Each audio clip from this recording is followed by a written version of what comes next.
Channel subscribe करें और bell icon को प्रेस करना मत भूलें और इसे अपने दोस्तों के साथ शेयर भी करें। मुअज़्ज़ज़ नाज़रीन, मैं तनवीर ज़मान खान TZ के टीवी की जानिब से आपके पास एक नए प्रोग्राम के साथ हाज़िर खिदमत हूँ। आज हमारा जो प्रोग्राम जो कि PIA के हालिया हादसे के हवाले से है और हम इसके अंदर कुछ आज कोशिश करेंगे कि ऐसे फैक्ट्स आपके सामने लेके आएँ जो कि टेक्निकली और कानूनी एतबार से जिनकी एक बहुत अहमियत है और जो अभी मंजर-ए-आम पर नहीं आ सके उस तरीके से, और उनके ऊपर एक बातचीत की जाए। हमारे साथ आज कैप्टन आसिम नवाज़ हैं जो कि सीनियर विंग कमांडर और इनका एविएशन के अंदर 35 साल का एक्सपीरियंस है और इन्होंने 35 साल जहाज़ उड़ाया है और इन्होंने कमांड की है। और उस हवाले से इनको जो हादसा हुआ वहाँ पे 8303 का जो वहाँ पे कराची में घरों के ऊपर गिरा और उससे एक बहुत बड़ा जानी नुकसान हुआ, उसकी वजूहात क्या थी, कहाँ पे नेग्लिजेंस हुई, कहाँ पे लोगों को जो है इसकी कीमत चुकाना पड़ी, ऐसा क्यों हुआ, इसके सारे सियाको सबाक के अंदर आज हम कैप्टन आसिम नवाज़ के साथ डिटेल में बात करेंगे, जो कि आपके लिए एक मालूमात का एक नया इजाफा होगा। तो जनाब कैप्टन आसिम नवाज़ साहब, बहुत शुक्रिया आप तशरीफ लाए। आपने हमारे इस प्रोग्राम में हमें ज्वाइन किया। तो ज़रा आप बताइए कि ये सारा सिलसिला आपकी बैकग्राउंड क्या है और आपने किस हवाले से इस सारे सिलसिले को एनालाइज किया। मैंने आपकी तहरीरें भी पढ़ी हैं, आप किताबों के ऑथर भी हैं एविएशन के हवाले से। तो आपने इस हवाले से इस सारे सिलसिले को एक पूरा इंटेलेक्चुअली और एक एविएशन के एक्सपर्ट के तौर पे कैसे देखा? तनवीर ज़मान साहब, बहुत बहुत शुक्रिया, आपने मुझे प्रोग्राम में लिया। और मैं आपको बताता चलूं, जब भी कोई दुनिया में एक्सीडेंट होता है ना, किसी भी एयरलाइन का, तो वो ये वजह एक दिन नहीं बनती कि उस दिन एक्सीडेंट हो गया। एक्चुअली एक चेन ऑफ इवेंट्स होती है और वो जब टूटती है तो फिर तो एक्सीडेंट बच जाता है। अगर वो चेन चलती रहे तो it leads toward the accident. हमारे पाकिस्तान में स्पेशली हमारे जो ओवरसीज पाकिस्तानी हैं वो बड़े परेशान हैं कि पाकिस्तान के अंदर इतने थोड़े अरसे में इतने ज्यादा क्रैशेज हुए, उनकी क्या वजूहात हैं। तो भाई मैं आपको बताता चलूं सारे ओवरसीज पाकिस्तानी के लिए कि हमारे मुल्क के अंदर एक माफिया है जिसको कहते हैं हम पॉलिटिकल माफिया, जिसकी वजह से पाकिस्तान मुल्क गरीब भी हो रहा है, करप्शन भी हो रही है, मुजरिमों को सजा भी नहीं मिल रही और मेरिट्स की धज्जियां उड़ा के अनक्वालिफाइड लोग ऐसी ऐसी पोजीशनों पे बैठ गए हैं जिससे सिस्टम तो ठीक नहीं हुआ बल्कि सिस्टम खराब होते गए। तो क्योंकि सारे इंस्टीट्यूशन पाकिस्तान में पॉलिटिसाइज होके बर्बाद हो चुके हैं, उसी में एविएशन इंडस्ट्री भी है। तो इसका जो आगाज हुआ है वो इस वजह से हुआ है कि जब पाकिस्तान की, आपको पता ही है कि पाकिस्तान एक ऐसी एयरलाइन थी जो दुनिया में नंबर 1 एयरलाइनों में एक थी, one of the best airline in the world थी किसी जमाने में, और लोग इस पे ट्रेवल करना पसंद करते थे और इसकी एक वैल्यू थी ऑल ओवर द वर्ल्ड। और हमने कितनी एयरलाइनें खड़ी की जिसमें सिंगापुर है, एमिरेट्स एयरलाइन है, एयर माल्टा हमने बनाई। लेकिन उसके बाद ऐसा ऐसा ऐसा हम डिक्लाइन की तरफ चलते गए। अभी डिक्लाइन की जो वजह सबसे पहले स्टार्ट हुई वो स्टार्ट हुई है जब ज़ियाउल हक के खात्मे के बाद हमारे पास एक पॉलिटिकल सिस्टम चलता गया और जिसमें नाअहल और उसके बाद लोग सियासत में आके हुकूमतों में आ गए और उन्होंने क्या काम किया कि आपने वोटर बनाने के लिए नाअहल लोगों को मेरिट्स की धज्जियां उड़ाते हुए भर्ती किया, जिसमें पायलट भी थे, मैनेजमेंट के लोग भी थे और उसके बाद जो हमारी रेगुलेटरी ऐसी है पाकिस्तान, उसमें भी सफारशी लोग आना शुरू हो गए। तो जब सफारिश जहाँ चलेगी वहां पे मेरिट नहीं होगा और वहां पे इंटेलिजेंट लोग ये नहीं भर्ती आएंगे। कौन करता है? ये भर्तियां कौन करता है? ये भर्तियां कहाँ सर होती ये हैं? एविएशन की ये भर्तियां कहाँ होती हैं? तनवीर भाई, ये भर्तियां कागजों में तो ऐड आते हैं, लेकिन बंदे सियासी, जो जिनकी कोई सियासी तल्लकात होते हैं वही आते हैं, या कोई किसी अपने अजीज को लेके आ जाएगा। जितने भी अब director general civil aviation authority पिछले दिनों में आए उनमें मैक्सिमम लोग वो थे, वो किसी न किसी तरह उनका कोई ना कोई सियासी किसी के साथ लगाव था या किसी ने किसी को खुश करने के लगा दिया। मियाँ साहब जब प्राइम मिनिस्टर बने उन्होंने अपने अजीज को लगा दिया, जो मियाँ साहब की तारीफें करता था वो DGCA पाकिस्तान मान गया। सिमिलरली जब जरदारी साहब आए, उन्होंने एक जनाब इजाज हारून साहब को लगा दिया, जो कि सिंपल कैप्टन थे, जिसका कोई मैनेजमेंट का एक्सपीरियंस नहीं था। इस तरह काफी सारे। और फिर दूसरी बात ये लेकिन तो इसमें होगी मैंने सियासी देखा, पार्टी। लेकिन इसमें यहाँ पे मैंने ये देखा है कि पाकिस्तान जो PIA के चीफ होते हैं वो बहुत सारी बहुत उनके उनके अंदर ऐसे लोग भी हैं जो एयरफोर्स से आते थे और वो नहीं, वो जो उनका पुराना एक्सपीरियंस वहां से था। तो देखो, जब एयर मार्शल नूर खान थे चेयरमैन PIA या MD PIA थे, देखो PIA दुनिया की one of the best airline थी। उसके बाद बीच में अभी एयर मार्शल अरशद आए हमारे पास, PIA के CEO। ये एयरलाइन अरबों रुपए पर मंथ नुकसान कर रही थी। एयर मार्शल जब आया है तो उसके बाद नुकसान से प्रॉफिट की तरफ चली गई। तो बड़ा डिपेंड करता है कि आपने अपने अदारे किसके हवाले किए। अगर आपने मेरिट्स पे या उसके एक्सपीरियंस पे या उसकी कैपेबिलिटीज पे या उसकी इन वजूहत पे किसी को अगर ऊपर लगाया है तो आपके सिस्टम ठीक होते। लेकिन जब आप किसी सिफारशी बंदे को लगाएंगे नाअहल को, तो आपका सिस्टम खराब होता है। तो इस वक्त PIA एक्चुअली प्रॉफिट में जा रही थी। प्रॉब्लम क्या हुआ है कि जब सियासी भर्तियां हुई तो उनको प्रोफेशन तो आता नहीं था, काम उनको अपना आता नहीं था। उन्होंने क्या काम किया कि आके PIA में अपनी एसोसिएशन बना दी। और एसोसिएशन में कौन लोग होते हैं? सारे सियासी, जिनको उनके वर्कर्स जो होते हैं वो आके PIA में भर्ती हो गए। उन्होंने अपनी यहाँ यूनियन बना के यहाँ आके सुबह से लेकर शाम तक बैठे रहते, सियासत करते रहते थे। या और उसके पेल्पा बाद की या पेल्पा की बात कर रहे हैं जो पेल्पा पायलट्स। होगी, बाकी पेल्पा के अलावा बाकी एसोसिएशन भी है। पेल्पा तो सबसे आगे ना, पेल्पा क्योंकि हाईली पेड पायलट्स की एक एसोसिएशन है, उनके पास पैसा ज्यादा होता है। तो वो बाकी एसोसिएशन को भी साथ मिला के एक स्ट्रॉन्ग टीम बन गई है।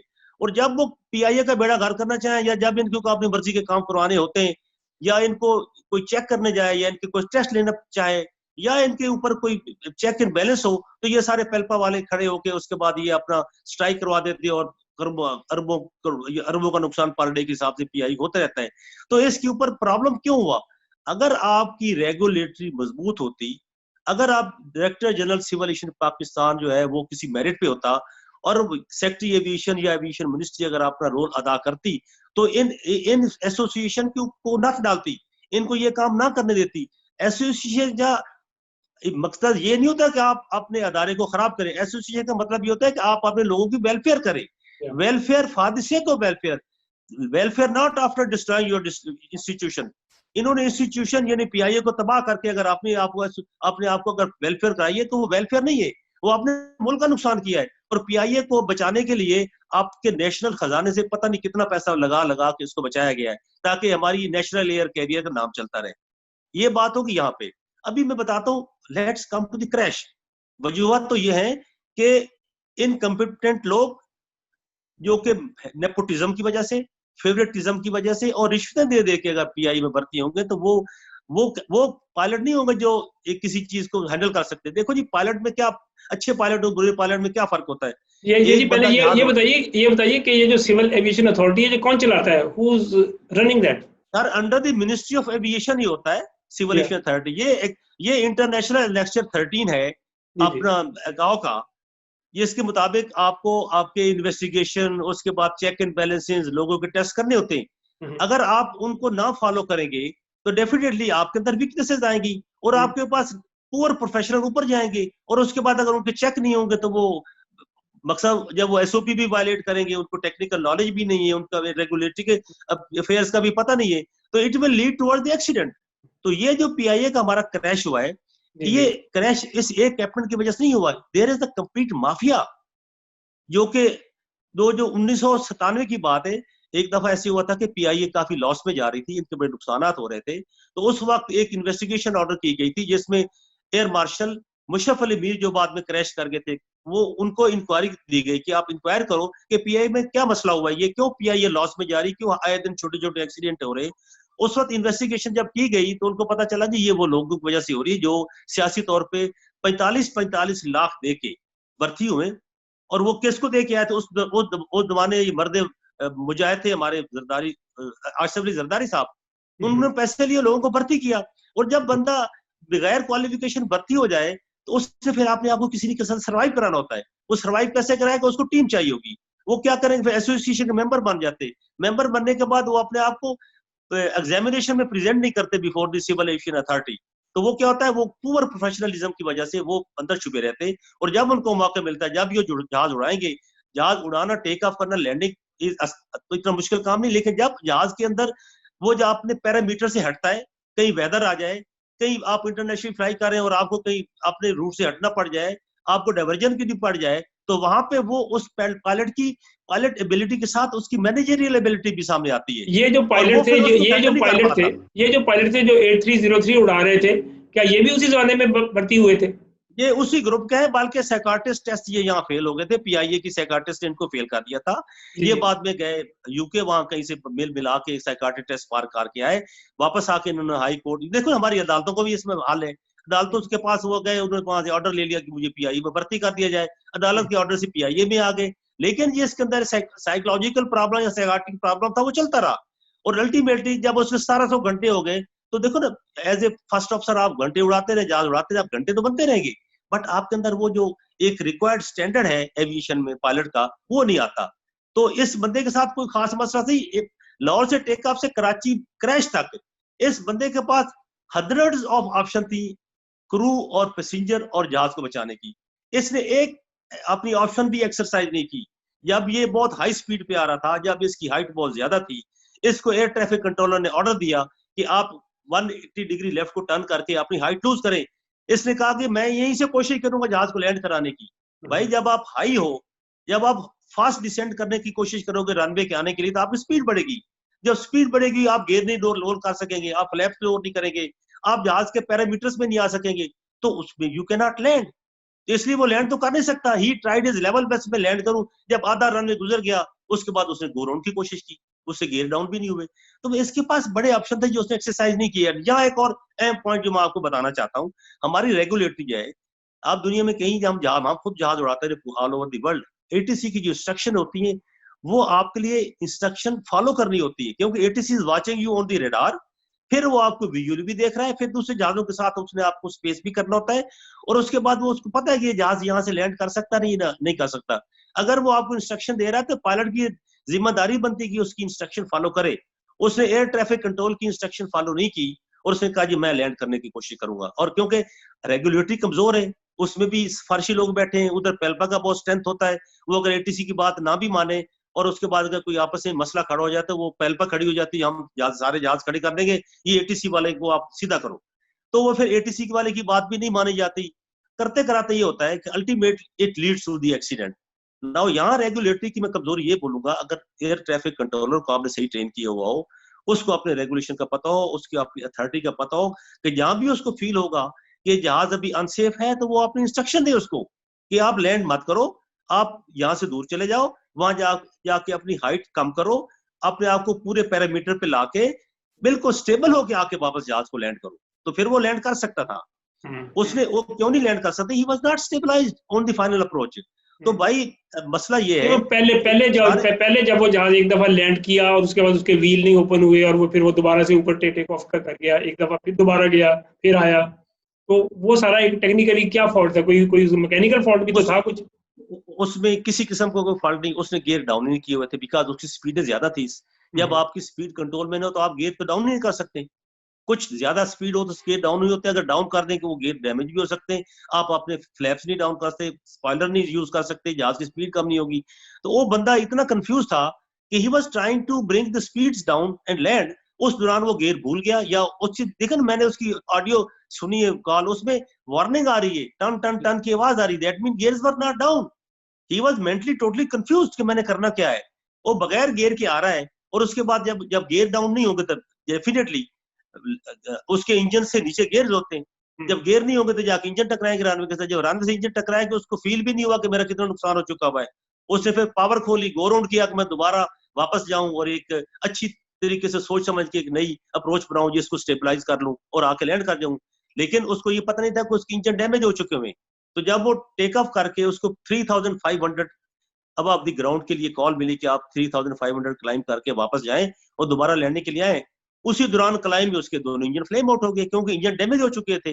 नाउ जब उसने कॉल दी कि मेरे दोनों engine, I lost my engine and I will trying to land, तो एटीसी ने कह दिया दोनों रनवे खाली, लेकिन उसके पास क्योंकि जहाज में पावर नहीं थी और वो रनवे से काफी दूर जा चुका था, लिहाजा वापस आते आते आते इंजन के बगैर उसने हाइट लूज करना शुरू कर दी और वो जाके क्रैश कर दिया है। यहाँ बड़ी इंपॉर्टेंट बात है, जितने भी पायलट्स हैं, वो बोइंग का पायलट हो या C-130 का पायलट हो या वो एयरबस का पायलट हो, जब भी टेक ऑफ के बाद आपको इमरजेंसी होती है, तो आप शॉर्ट सर्किट बनाते हैं, इमरजेंसी सर्किट बनाते हैं, जो कि रनवे के बहुत क्लोज आप टर्न करते हैं कि आप इमीडिएटली, आपका मकसद होना चाहिए कि मैं वापस जहाज को रनवे पे लैंड करा के जहाज को बचाऊं, पैसेंजर को बचाऊं उसको, क्योंकि डैमेज टू द एयरक्राफ्ट का पूरा उसको पता नहीं था कितना हो चुका हुआ है।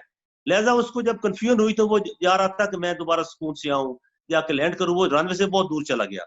लेकिन ये कोई मैं नया आपको पायलट तो नहीं था, ये कोई नया पायलट तो नहीं था। पायलट तो एक पुराना एक्सपीरियंस 20 साल से, अगर 20-25 साल से अगर बंदा एरोप्लेन चला रहा है, एयरक्राफ्ट को, तो जाहिर है उसका एक एक्सपीरियंस तो है।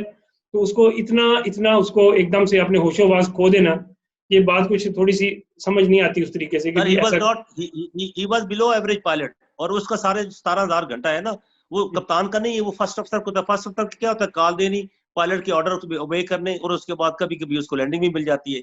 तो ही was not that experience, may be he has the hours, but वो जो प्रोफेशनल एबिलिटी है ना, वो उस बंदे के पास नहीं थी कि वो उस जहाज को हैंडल करता। हमने बड़ी दफा ट्रेनिंग की, हम स्टूडेंट तैयार किए, उनको बताते हैं कि जैसे आपको इमरजेंसी होती है आप इमीडिएटली टर्न करें और शॉर्टेस्ट सर्किट बना के क्रूज रनवे करें और जाके लैंड कर जाएं, और इसमें ये कि हो सकता है आप बच भी जाएं। और ये जब के दूर गया है, तो जब इंजन नहीं थे तो जहाज ने ग्लाइड करना होता है, क्योंकि पावर तो है नहीं, तो जहाज ने नीचे ही आना है, तो उसकी एक ग्लाइडिंग एंगल होता है, ग्लाइडिंग स्पीड होती है। उसके साथ अगर आपके पास 3 माइल हो तो 1000 फुट आप लूज करें तो आप 3000 फीट अगर आपके हो तो आपको 10 मील के अंदर अंदर रनवे तो आप लैंड कर सकते हैं। लेकिन ये बहुत दूर निकल चुका था, इसको दूर जाके वापस आना, टर्न करना 180 डिग्री का टर्न लेके आप रनवे पे आने के लिए इसको कुछ हाइट चाहिए थी जो कि इसके पास नहीं थी। ये रनवे से चंद 100 फीट पहले क्रैश किया है, इसके पास 10 सेकंड और होते तो ये जहाज भी बच जाता, पैसेंजर भी बच जाते। इसके पास वो 10 सेकंड का मार्जिन अगर होता, वो इसके पास नहीं था, क्योंकि ये बहुत दूर जा चुका था। दूसरी बात भाई चक्कर ये है कि अभी एक जहाज क्रैश कर गया है, उसके बाद अगर पिछले क्रैश जो होते रहे, ये पाकिस्तान की जो एविएशन है अगर उनकी सही इंक्वायरी करके टाइम पे इसकी रिकमेंडेशन देते, लोगों के खिलाफ प्रॉपर एक्शन, क्रिमिनल एक्शन होता, उनको सजाएं मिलती, तो फिर ये अपने स्टैंडर्ड ऑफ एविएशन के ऊपर पूरे उतरते, क्योंकि पहले किसी को सजा नहीं मिली थी। इसलिए लोगों उनका ठीक है, घर की खेती है, क्या मतलब पढ़े या ना पढ़े, सीखें या ना सीखें, नौकरी तो लगी हुई, तनख्वाह तो मिल रही है। That is the problem in Pakistan. तो क्या इसमें ये बताइए कि इसमें इसके अंदर कोई इंटरनेशनल सिविल जो जो इसके अंदर एविएशन अथॉरिटी है, सिविल एविएशन अथॉरिटी, उनका उनका कोई म्यार नहीं होता कि टेस्ट का, वो कुछ चीज़ों को टेस्ट करते हैं कि, या हम वहाँ पे जवाब देनी होते किसी चीज़ के लिए? जब वो इनका जब इनके ऑडिट्स होते हैं, एक आईएसओ ऑडिट होता है, एक एकाओ वाले इनके आके ऑडिट करते हैं, वो इनके ऑडिट तो करते हैं, लेकिन वो करते हैं ऑडिट आके सिविल एविएशन अथॉरिटी का, और उसके ऊपर वो फिर अपनी ऑब्जर्वेशन लगाते हैं। ऑब्जर्वेशन के बाद फिर उसको आपने वो उनकी ऑब्जर्वेशन रिमूव करनी होती है, वो ऑडिट होता है। तो ऑडिट करवाने के लिए आप उनको चाय पिलाते रहे, बिठाते रहे, कुछ चीजें उनके वो चीज अपनी वीकनेस ना बताएं, उनका भी काम है इनकी वीकनेस को फाइंड करना। और वो इनके ऊपर मैंने कई दफा पहले डीजी को खत खुद लिखा था, मैं जिस तरह से आप सिविल एविएशन अथॉरिटी को चला रहे हैं, मेरे कागजों में इस पाकिस्तान एविएशन की रेटिंग डाउन हो सकती है, और डाउन होने से पहले क्रैशेस काफी सारे हो गए। अभी तो बेड़ा का बेड़ा हमारा पूरा का बेड़ा गर्क हो गया पाकिस्तान का। अभी आप क्या इसको पूरी दुनिया में बदनाम हो रहे हैं, ऐसा ने हमारे ऊपर ये जो इसमें जाली डिग्रियों वाला सिलसिला स्कैंडल चल रहा है बहुत सारा, ये भी एक बहुत बड़ा स्कैंडल है। यार यही अनाउंसमेंट बुनियादी तौर पे पीआईए के सारी इंटरनेशनली इसके बैन पाबंदियां लगने का सबब बनी। ये कहाँ पे ये डिग्रियां कहाँ से आती हैं, कैसे ये लोग ले लेते हैं, कहाँ से लेते हैं, कौन एक्सेप्ट करता है इनको, वेरीफाई नहीं करता? हाँ जी, पहली तनवीर भाई, पहले मैं आपको बता देगा 97 में जब लोग भर्ती होना शुरू तो उसमें जाली डिग्रियों वाले काफी आए थे, लेकिन जिस बंदे के पास डिग्री जाली है डेफिनेटली वो उस स्टैंडर्ड का नहीं है जो एविएशन में चाहिए। वो एविएशन में तो आ गया, अभी वो एविएशन में जब इम्तिहान नहीं पास कर सकेगा तो वो अनफेयर मीन यूज करके वो जेली तरीके से इम्तिहान पास करेगा। इन्होंने क्या काम किया, जिन लोगों के पास क्वालिफिकेशन रिक्वायर्ड नहीं थी या वो इम्तिहान पास नहीं कर सकते, they resorted to unfair means.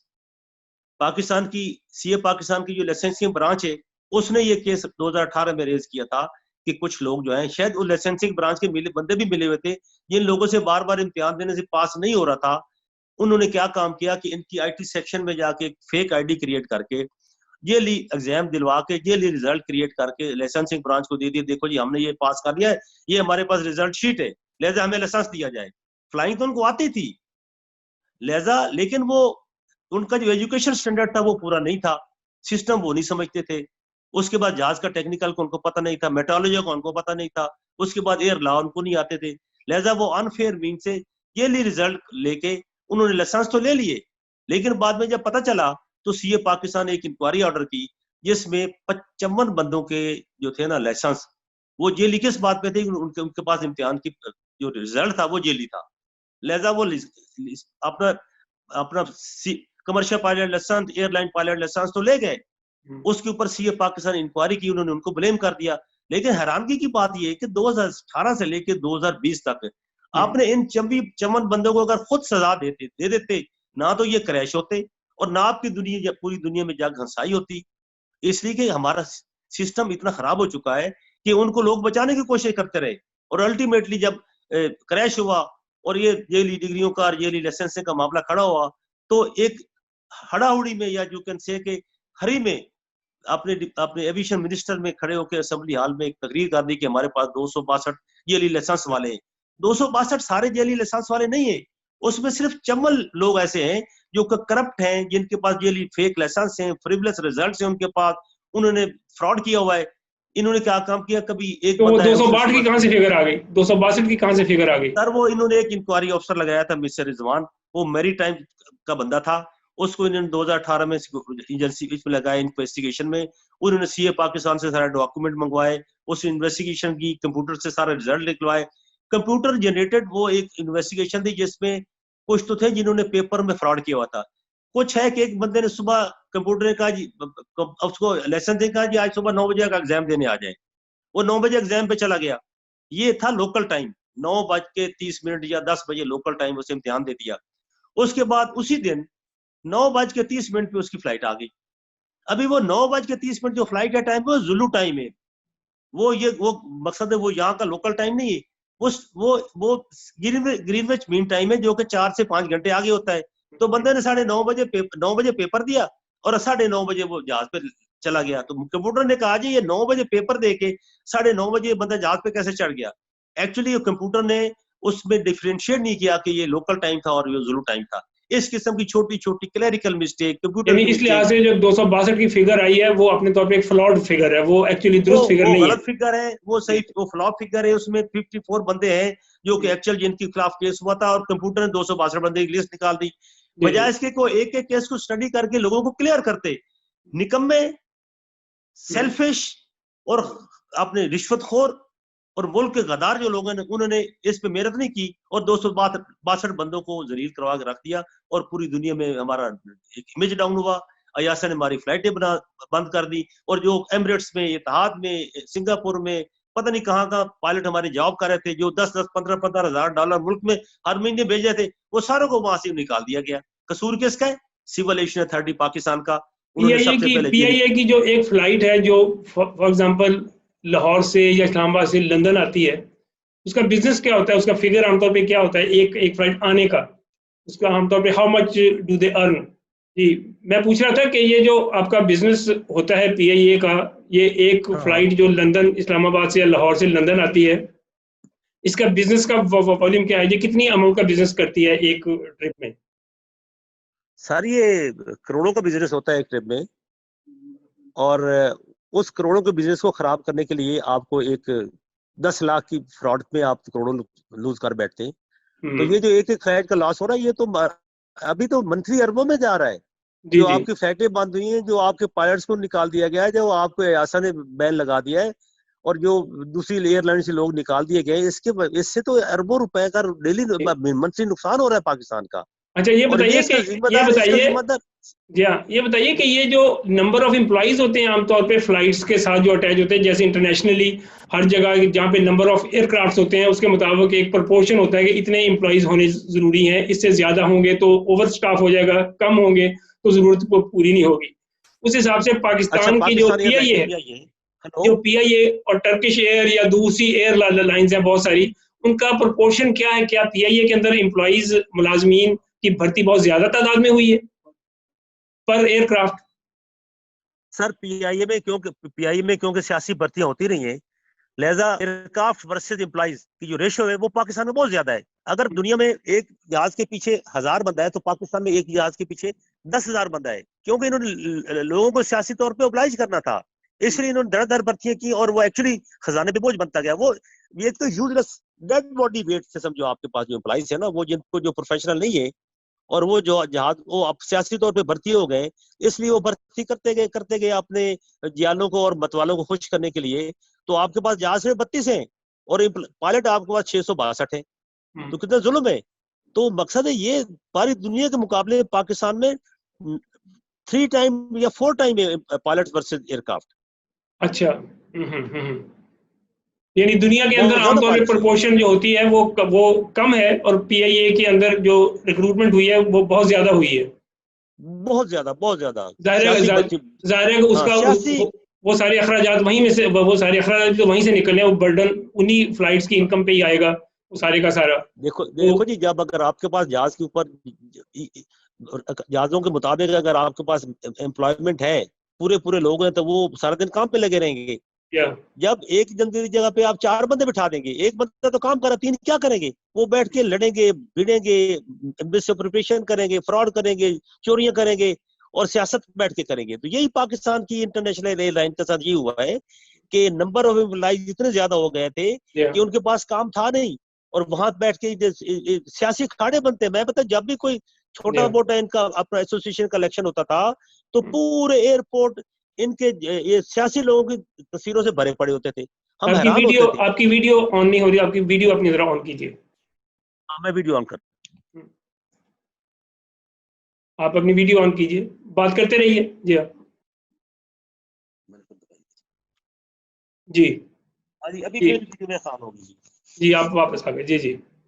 तो अब आप बात कर रहे थे कि वो एक ओवर स्टाफ्ड है, एक तरह से बहुत ज्यादा ओवर रिक्रूटमेंट हुई है, उस वजह से भी बहुत ज्यादा एक प्रेशर है। मेरी आवाज आ रही है आपको? जी जी जी जी जी जी, आवाज आ रही है आपकी। अब आ गए आप, ठीक है, अब ठीक है। जी जी जी। अच्छा, फरमाइए जनाब, हाँ जी। आवाज बहुत कम हो गई है। अच्छा, हम बात कर रहे थे कि स्टाफ ओवर स्टाफ के हवाले से, ओवर रिक्रूटमेंट के हवाले। अच्छा, हमारे पास जो ओवर स्टाफिंग हुई है ना, जी जी, ये पाकिस्तान को नुकसान में जाने की जो सबसे बड़ी वजह है ना, वो है ही ओवर स्टाफिंग। जी जी जी जी। और जाहिर है इससे एयरलाइन के ऊपर बर्डन पड़ा बहुत ज्यादा। ये जो आपने सारा शुरू ओवर स्टाफिंग की वजह से कि हमारे पास एक्चुअली होने चाहिए थे इस वक्त जो हमारे 32 जहाज है ना, उसके मुताबिक हमारे पास मैक्सिमम 200 पायलट्स बस गुड एनफ 32 जहाजों के ऊपर, और हमारे पास पीआईए इस वक्त पीआईए के पास 32 जहाज हैं टोटल 32 एयरक्राफ्ट, छोटे बड़े मिला के 32 जहाज हैं। अच्छा अच्छा। तो और जो आपके पास स्टाफिंग सिर्फ पायलट स्टाफ फालतू है, आपके पास जो इंटरनेशनल एयरपोर्ट्स पे लोग बैठे वो एक्स्ट्रा हैं, और उसके बाद ये it is a bureaucratic way of running an airline. Airline is a commercial organisation, उसको आपने कमर्शियल चलाना होता है, उसमें आपने फेवरेटिज्म और उसके बाद सियासी बत्तियां करा के अगर जब इसको आप चलाएंगे, डेफिनेटली आप पैसा लूज करेंगे। और वो पैसा लूज करके आपने कहां से उसको रिकवर करना है? आप सरकारी खजाने से, नेशनल एयर समझते हुए आप हर महीने पैसे देते हैं। और इस वक्त जो रेशो आमतौर पे बता रहे हैं, इस वक्त जो रेशो बता रहे हैं कि टर्किश एयर के साथ कंपैरिजन किया गया कि पाकिस्तान के पास इस वक्त 32 जहाज हैं या 38 जहाज थे पहले, तो उसी वक्त टर्किश एयर के पास 200 कुछ जहाज थे, जबकि दोनों के पास तकरीबन 18 हजार के करीब एम्प्लॉइज हैं। तो यानी 32-33 जहाज के बराबर भी उतने एम्प्लॉइज हैं, और 297 जहाजों के बराबर भी के पास भी उतने ही एम्प्लॉइज हैं। तो जाहिर है कि अब आप 32 जहाज जो है वो या 38 जहाज इतना बर्डन कहाँ उठा सकते हैं? वो तो इतना बर्डन उठा ही नहीं सकेंगे, वो तो एयरलाइन बैठे ही बैठे। देखो जी, टर्किश एयर में एम्प्लॉइज उतने जहाज 270 या 280 है, तो अर्निंग तो उनकी बहुत ज्यादा है जी, एक्सपेंसेस उनके हमारे बराबर हैं, तो 32 जहाज से इतनी अर्निंग नहीं हो सकती। तो आप क्या करेंगे? आप लॉस में जाएंगे। जब लॉस में जाएंगे तो फिर उसके बाद आपको नेशनल खजाने से पैसा पे करना होगा।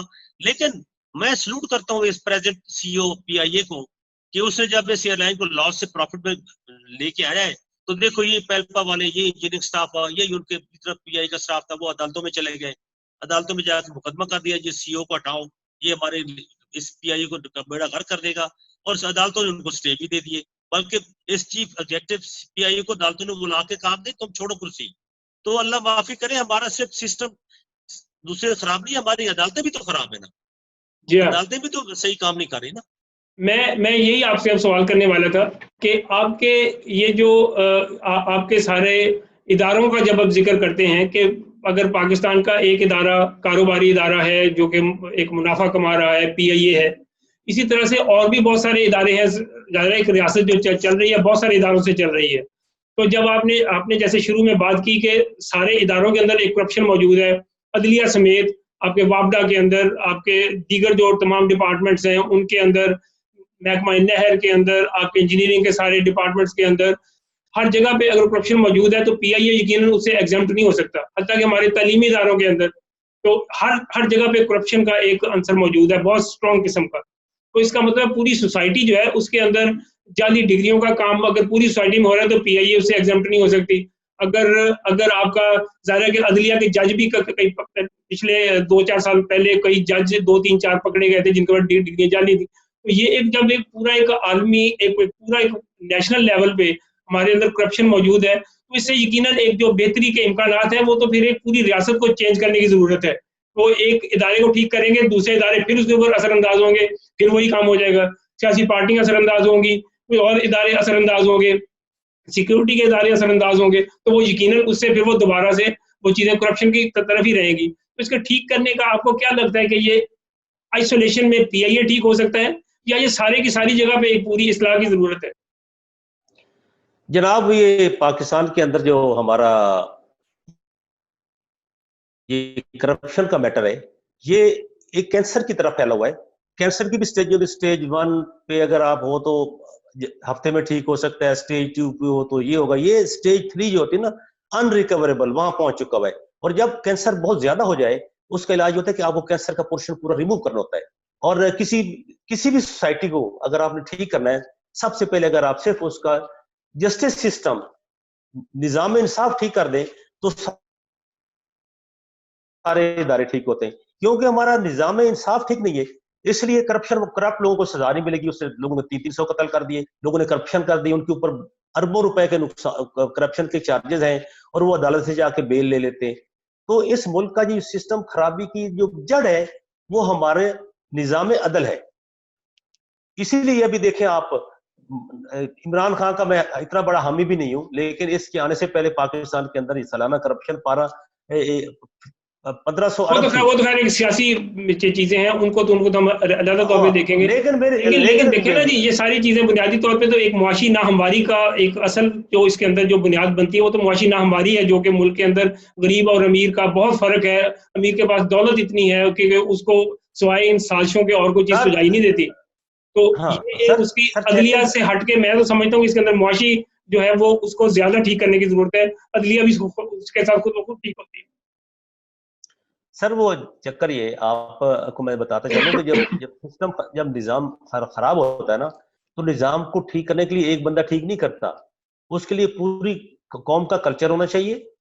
पूरी कौम ये चाहे कि हमारा निजाम ठीक हो। इस वक्त देखो ना, 1-2% हमारा फ्यूडल सिस्टम इस मुल्क में राइज है।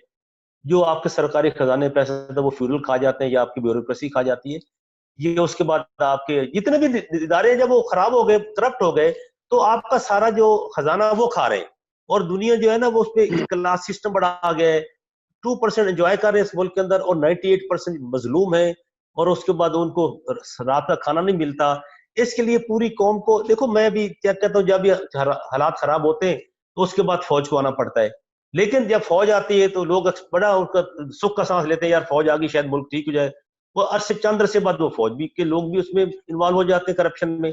तो लिहाजा इस मुल्क के अंदर इस सिस्टम को ठीक करने के लिए आपके पास एक रोल मॉडल होना चाहिए। और वो इस इस्लामी निजाम के लिहाज से जो अगर देखें हमारे खुलफा राशिदीन का, ये एक सियासी बात है, एक सियासी हम इसके ऊपर बाद में बात करेंगे। इसके ऊपर हम बाद में बात करेंगे। हम बुनियादी तौर पे एविएशन के हवाले से बात थी हमारी कि हम एविएशन को किस तरीके से ठीक कर सकते हैं, और आया ये सारी पूरी इज्तिमाई तौर पे सारा कुछ ठीक होगा तो होगी, या ये खाली अकेला इदारा ठीक हो जाएगा। वाल आसम साहब, आपके साथ बड़ी अच्छी बातचीत रही, बड़ा मजा आया आपके साथ बातचीत का। नई चीजें टेक्निकली आपने जो बताई इस हादसे के हवाले से, यकीनन लोग हमारे नाजरीन इससे बहुत ज्यादा मुस्तफीद हुए होंगे और उन्हें जानकारी मिली होगी कि ये सारा हादसा क्यों हुआ और इसके अंदर कहाँ कहाँ नेग्लिजेंस हुई। इसके साथ ही हम अपने आज के प्रोग्राम को अपने इख्तिताम तक पहुंचाते हैं। आप सबका देखने का बहुत शुक्रिया। आसिम साहब, आपका भी बहुत शुक्रिया। Thank you very much. अस्सलाम वालेकुम। TZ के TV YouTube channel, Tameer Zaman Khan का यूट्यूब चैनल है। जहां पर आप मुख्तलिफ मौज़ूआत पर तरक्की पसंद और रोशन ख्याल नुक्ता नजर जान सकते हैं। इसे सब्सक्राइब कीजिए और चैनल को सपोर्ट कीजिए।